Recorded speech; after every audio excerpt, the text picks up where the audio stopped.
Bismillah. Ayın ikisi 14'ü ve 20'si doğulanlar hem sevgide hem dostlukta çok sadık olurlar. Ayın ikisi 14'ü ve 20'si doğulan insanlar numerolojiyaya göre ay enerjisi daşıyırlar ve bu da onları münasibətlərdə çok sadık, həssas ve bağlı edir. Sevgide bu tarixdə doğulanlar sevdiklərinə ürəkdən bağlanır.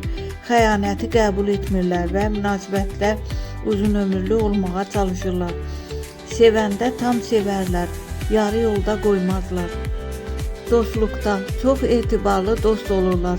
Sir saxlamağı bacarır, çətin gündə insanı tək qoymurlar. Onlar üçün dostluq sadəcə söz deyil, məsuliyyətdir.